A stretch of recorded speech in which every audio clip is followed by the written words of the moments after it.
आप देख रहे हैं टारगेट विचंद्रा यूट्यूब चैनल। साथियों, आप देख रहे हैं टारगेट विचंद्रा यूट्यूब चैनल। मैं हूं चंद्रभान और आज हम बात करेंगे विश्व के भूगोल की, वर्ल्ड ज्योग्राफी की। तो आज से हम शुरुआत करने जा रहे हैं और निरंतर इसके वीडियो जो हैं वो आते रहेंगे। भले एक सप्ताह में सिर्फ 2 वीडियो बने, जिसमें से एक संविधान का होगा और एक विश्व के भूगोल का होगा। तो ये क्रम आप बिल्कुल चिंता मत करिए, शुरू ही रहेगा।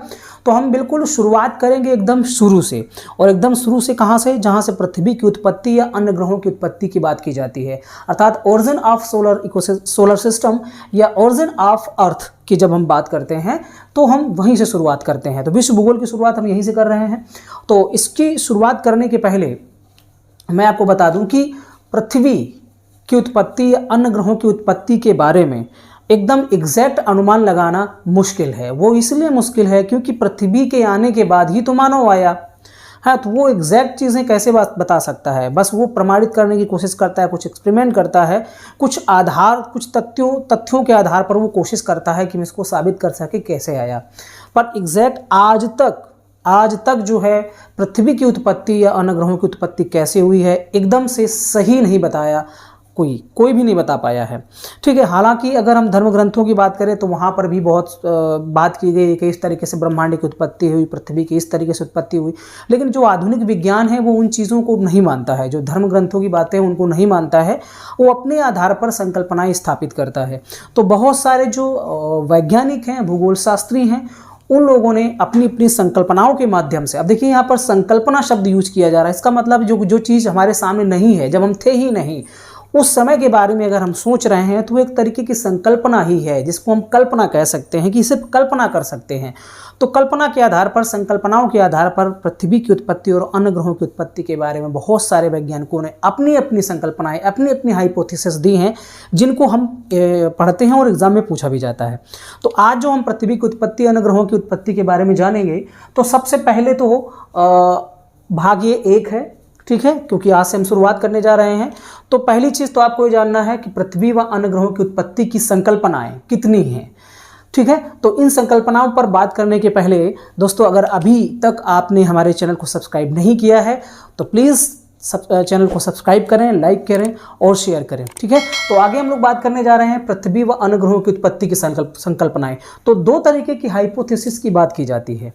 एक जो है जिसे हम अद्वैतवादी संकल्पनाएं कहते हैं, मोनिस्टिक कॉन्सेप्ट, और दूसरा जो है जिसे हम द्वैतवादी संकल्पनाएं कहते हैं, डुअलिस्टिक कॉन्सेप्ट। अब ये दोनों चीज़ों को पहले समझना पड़ेगा। पहली चीज़, यहाँ पर जो अद्वैतवादी संकल्पना है, इसका मतलब क्या है, इसको समझते हैं। इसका मतलब है कि एक ही तारे से जब सभी ग्रहों की उत्पत्ति के बारे में बात की जाए तो इस तरीके की संकल्पना अद्वैतवादी संकल्पना कहलाती है। ठीक है, एक ही स्टार है और एक ही स्टार से जो है हम सारे ग्रहों की उत्पत्ति के बारे में बात करेंगे। तो ये हो गई अद्वैत। अद्वैत का मतलब क्या है? जहां पर 2 ना हो।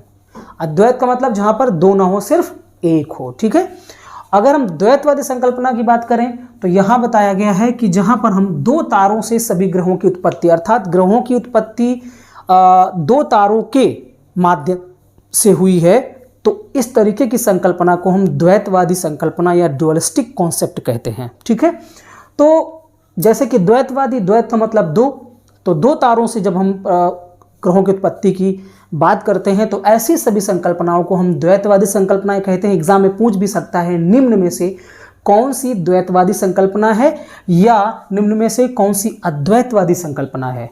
ठीक है, इस तरीके से प्रश्न पूछ सकता है। यह पूछ सकता है कि ग्रहों की उत्पत्ति के संबंध में निम्न में से कौन से वैज्ञानिक द्वैतवादी संकल्पना से जुड़े हुए हैं या अद्वैतवादी संकल्पना से जुड़े हुए हैं। इस तरीके से भी प्रश्न पूछा जा सकता है। हालांकि बहुत ज़्यादा इसमें डिटेल से नहीं पूछेगा। ठीक है, और यही एक वजह है कि मैं बहुत ज़्यादा इसको डिटेल में नहीं बताऊंगा।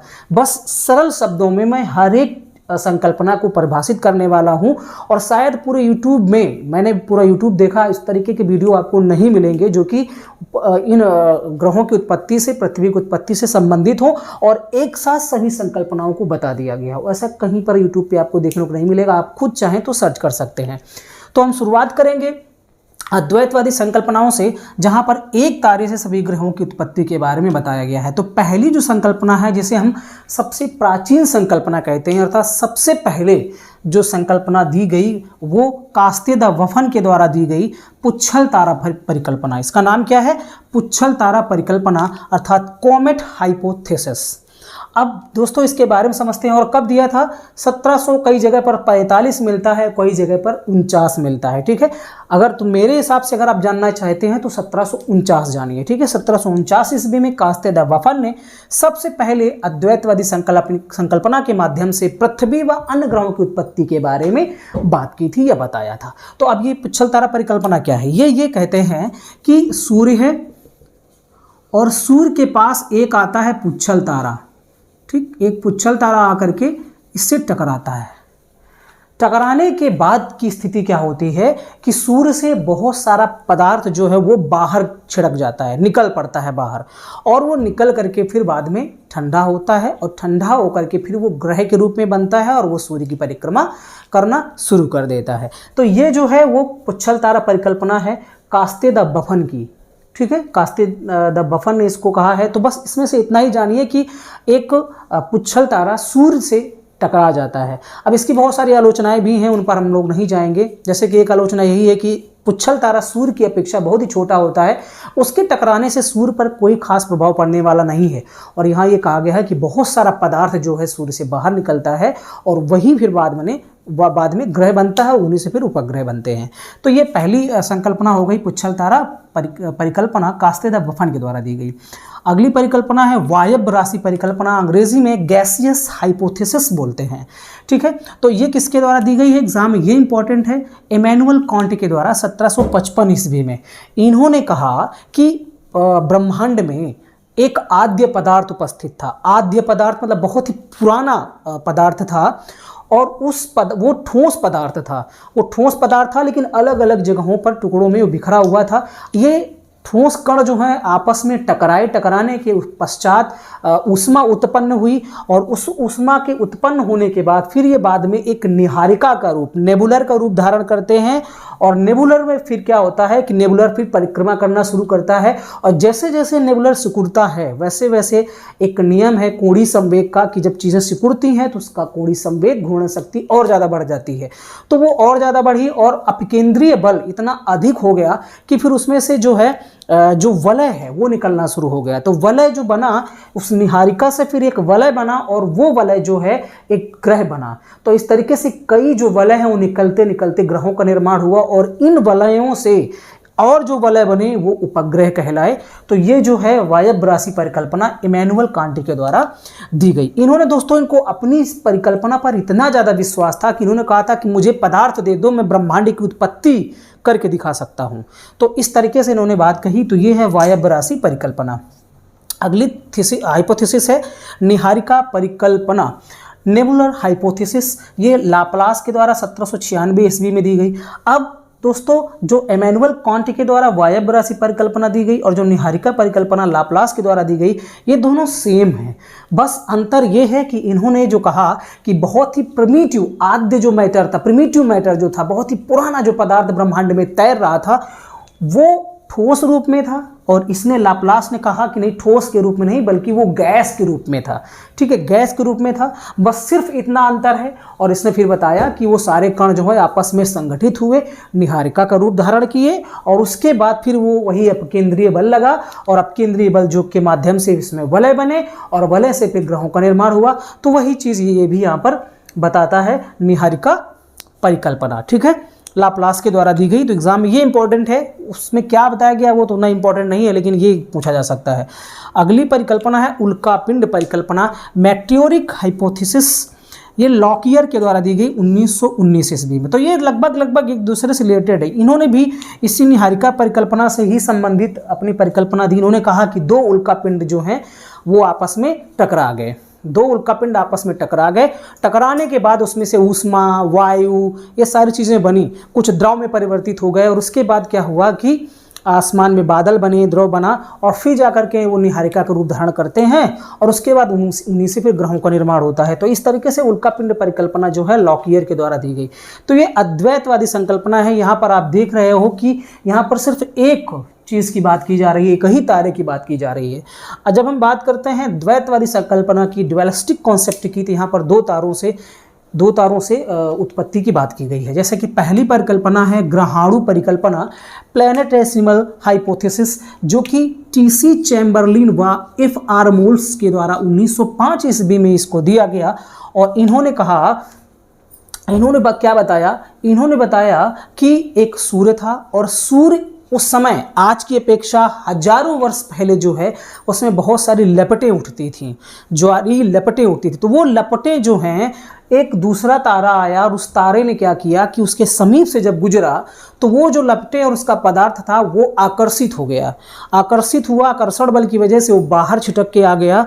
और जब बाहर छिटक के आ गया तो सूर्य की परिक्रमा करना शुरू कर दिया और उसी से फिर अन्य ग्रह और उपग्रहों की उत्पत्ति हुई है। और जो चीज़ें सूर्य से ग्रहण की गई थी, चूँकि ग्रहण की गई हैं, बाहर ली गई हैं, इसलिए इस परिकल्पना को ग्रहाणु परिकल्पना भी कहते हैं। ठीक है, अगली परिकल्पना है ज्वारीय परिकल्पना, टाइडल हाइपोथेसिस, जो कि जेम्स जीन्स व जेफरे के द्वारा दी गई। हालांकि पहले जेम्स जीन्स ने 1919 में परिकल्पना दी, लेकिन इस पर संशोधन फिर जेफरे के द्वारा 1929 ईस्वी में दिया गया। कई जगह पर 1926 बताया गया है। ठीक है, अब ये क्या कहते हैं, ये कहते हैं कि सूर्य जो है एक तारा था और तारा जो है परिक्रमा आकाश गंगा की कर रहा था, उसी के पास से एक तारा गुजरा, उसी के जैसा एक तारा गुजरा और उसने क्या किया, उसकी वजह से आकर्षण की बल की वजह से सूर्य में एक ज्वार उत्पन्न हुआ। वो ज्वार जैसे कि आप यहाँ सिगार की तरह देख रहे हैं, ज्वार उत्पन्न हुआ और उसका पदार्थ जो है ऊपर की तरफ उठा। जैसे जैसे वो नज़दीक आता गया वो ज्वार और ऊपर उठता गया और एक स्थिति ऐसी आई कि वो खंड जो है सूर्य से अलग हो गया और वो जो स्टार था वो जब दूर चला गया तो वो तो ना उसके साथ में जा पाया और ना ही सूर्य से दोबारा वो जुड़ पाया और सूर्य की परिक्रमा करना शुरू कर दिया। और इस तरीके से उससे फिर उपग्रहों और उपग्रहों की उत्पत्ति मानी गई है। तो ये है ज्वारीय परिकल्पना, टाइडल हाइपोथेसिस। आगे हम लोग बात करते हैं द्वैतारिक परिकल्पना की। द्वैतारिक परिकल्पना का मतलब दो स्टार होंगे। बाइनरी स्टार हाइपोथेसिस इसको बोला जाता है और इसको दिया था एच.एन. रसेल ने। एच.एन. रसेल के द्वारा इसको दिया गया और इसमें इन्होंने क्या बताया कि सूर्य जो है वो परिक्रमा कर रहा था और उसी के समकक्ष एक वैसे ही एक और तारा था जो कि परिक्रमा कर रहा था और ये दोनों परिक्रमाएं कर रहे थे। ऐसी स्थिति में जब इनके पास एक तीसरा, दो तो ये है ही, तीसरा तारा जब इनके पास से गुजरा तो ये जो इसका सूर्य का साथी वाला जो तारा था इसमें ज्वार उत्पन्न हुआ और ये दो टुकड़ों में विभाजित होने लगा। और ऐसी स्थिति में क्या होता है कि ये वाला जो उसका साथी तारा था, सूर्य पर तो कोई प्रभाव नहीं पड़ा उस तारे का, लेकिन उसके साथी तारे पर प्रभाव पड़ा और वो दो खंडों में विभाजित हो गया। तो इस तरीके से जो खंड विभाजित हुए उसी से फिर बाद में सूर्य के अनेक जो ग्रह हैं वो बने। ठीक, तो ये परिकल्पना जो है द्वैतारिक परिकल्पना कहलाती है, क्योंकि यहाँ पर देखा जाए तो तीन तारे हैं, एक सूर्य, एक उसका साथी और एक तीसरा जो बाद में आता है। इसके बाद विखंडन परिकल्पना है जो कि रॉसजन के द्वारा दी गई, द फिशन थ्योरी। इन्होंने भी ऐसी ही कुछ परिकल्पना के बारे में बताया है कि सूर्य के पास में एक तारा था जो कि वो परिक्रमा कर रहा था और उसी के पास से एक और तारा आया, जो तीसरा तारा था। तीसरे तारे की वजह से जो दूसरा तारा सूर्य के पास में था वो भी टुकड़ों में विभक्त हो गया। तो लगभग वैसी ही ये भी परिकल्पना है जैसी द्वैतारिक परिकल्पना है। ठीक है, तो इसमें विखंडन हुआ। इनका बस ये कहना है कि वो जो दूसरा तारा था सूर्य का साथी, उसमें विखंडन हुआ और उससे फिर ग्रहों की उत्पत्ति हुई। अगली जो हाइपोथेसिस है वो है नौ तारा परिकल्पना, नोवा हाइपोथेसिस। नौ तारा क्या होता है दोस्तों? नौ तारा को ये माना जाता है कि सूर्य से ज़्यादा, 1000 गुना ज़्यादा इसमें चमक होती है नौ तारे में। ठीक है, और ये अभिनव तारा भी कहलाता है। तो इसको प्रोफेसर फ्रेड होयल व लिटिलटन के द्वारा 1939 ईस्वी में दिया गया। इन्होंने क्या बताया कि सूर्य के पास में एक जो तारा था उसने अभिनव रूप धारण किया और ये अभिनव रूप जो है इतना जल्दी नहीं धारण होते हैं, हजारों वर्ष लग जाते हैं तब कोई तारा एक अभिनव रूप, बड़ा रूप धारण करता है।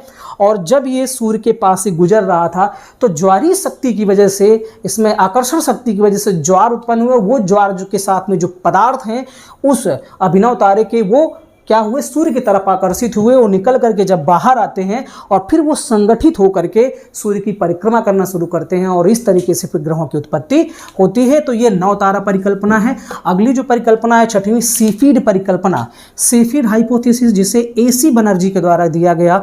और इन्होंने क्या बताया? इन्होंने बताया कि एक सीफीड था। सीफीड का मतलब होता है बहुत बड़ा तारा, और ये बहुत बड़ा तारा के पास से एक स्टार निकला और इस सीफीड में फिर ज्वार उत्पन्न हुआ। ठीक है, लगभग आप देख रहे होंगे कि एक जैसी ही चीज़ें यहाँ पर बताई जा रही हैं। तो सीफीड जिसे बहुत बड़ा तारा बोलते हैं, उसमें फिर ज्वार उत्पन्न हुआ, और ज्वार उत्पन्न जब हुआ तो उससे जो भाग आगे बढ़ा, जैसे ज्वार की बात करें, ये सीफीड है और इससे से जो है इस तरीके से ज्वार उत्पन्न हुआ ऐसे। ठीक, और यहाँ पे एक स्टार था, स्टार इसके पास से गुजरा, तो ये जो पहले तो गोल था पूरा, लेकिन यहाँ से ऐसे ये सिगार की तरह बना और ये भाग कट करके निकल गया। और ठीक है, और यही जो है ये भाग जो बचा, वो शेष जो बचा वो सूर्य बन गया, उसके आसपास जो उसके ग्रह बन गए। ये इन्होंने बताया सीफीड परिकल्पना में। आगे जो है विद्युत चुंबकीय परिकल्पना। विद्युत चुंबकीय परिकल्पना में क्या बताया गया कि इलेक्ट्रोमैग्नेटिक हाइपोथेसिस, इन्होंने ये इसे हेनस ऑफ वेयर ने 1942 में दिया था। इन्होंने कहा कि जिस तरीके से पृथ्वी में चुंबकीय शक्ति पाई जाती है, ऐसे ही पहले गुरुत्वाकर्षण शक्ति कम थी, बल्कि इससे ज़्यादा मैग्नेटिक पावर सूर्य के पास थी। तो ये जो सूर्य की मैग्नेटिक पावर थी, ये सूर्य क्या था कि एक ऐसे परमाणु के बादल में, परमाणुओं के बादल में जब ये घुस जाता है तो वहाँ पर बहुत सारे जो परमाणु के कण थे वो आपस में क्या हुए कि इकट्ठा हुए, और ऐसे में वो सूर्य की ताकत की वजह से उनमें वो आयनित हो गए, और आयनित होकर के वो सूर्य, उनमें हलचल हुई, वो घूमना शुरू कर दिए, परिक्रमण करना शुरू कर, घूर्णन करना शुरू कर दिए, और इस तरीके से वही कण जो संगठित होकर के घनीभूत होकर के फिर ग्रहों का निर्माण करते हैं, वो ग्रह बनते हैं, सूर्य की परिक्रमा करना शुरू कर देते हैं। अगली जो परिकल्पना है इंटरस्टेलर धूलि परिकल्पना, जो कि ओटो श्मिड के द्वारा 1943 में 1943 में दी गई, और इसमें इन्होंने बताया कि सूर्य के आसपास, सूर्य था और उसके आसपास बहुत सारे धूल कण जो थे वो घूम रहे थे। ठीक, वो धूल कण आपस में घनीभूत होते हैं, ठीक है, कुछ पिंडों का निर्माण करते हैं धीरे धीरे, और वो फिर क्या होता है कि सूर्य के आसपास चक्कर लगाना शुरू कर देते हैं। तो वो जो घनीभूत होते हैं धूल कण, उन्हीं से ग्रहों की उत्पत्ति हुई है। ठीक है, उन्हीं से ग्रहों की उत्पत्ति हुई है, ऐसा माना जाता है इंटरस्टेलर धूलि परिकल्पना में ओटो श्मिड के द्वारा। अगली परिकल्पना है निहारिका मेघ परिकल्पना। ये भी लगभग ऐसे ही है, नेबुलर क्लाउड हाइपोथेसिस, वॉन विसेकर के द्वारा 1943 में दी गई। इन्होंने भी बताया कि बहुत सारा सिर्फ धूल कण था, ठीक है, और ब्रह्मांड में, आकाशगंगा में कुछ भी नहीं था, सिर्फ क्या था, सिर्फ धूल कण थे, और ये धूल कणों से क्या हुआ कि ढेर सारे ग्रहों का निर्माण हुआ। जब संगठित हुए, वो घनीभूत हुए, तो ग्रहों का निर्माण हुआ, और जो शेष बचा उससे सूर्य का निर्माण हो गया। तो इस तरीके से ये सौरमंडल के निर्माण की बात करते हैं निहारिका मेघ परिकल्पना में वॉन विसेकर। ठीक है, तो ये मैंने जो है बहुत ही सिंपल शब्दों में, सरल शब्दों में यहाँ पर आपको बताने की कोशिश की है। आई होप आपको समझ में आया होगा, और अगर आपको चीज़ें समझ में नहीं आई हैं तो सिर्फ इतना याद रखिए कि परिकल्पनाएं किसके द्वारा दी गई हैं, और द्वैतवादी और अद्वैतवादी संकल्पनाएं क्या होती हैं। कम से कम इतनी जानकारी तो आपको होनी चाहिए। नेक्स्ट में हम बात करेंगे वो उस थ्योरी की जो सर्वमान्य है, जिसे हम बिग बैंग थ्योरी कहते हैं। ठीक है, तो उस बिग बैंग थ्योरी को हम नेक्स्ट वीडियो में पढ़ेंगे। तो इस वीडियो में सिर्फ इतना ही, फिर मिलते हैं नेक्स्ट वीडियो में, तब तक के लिए बहुत बहुत धन्यवाद।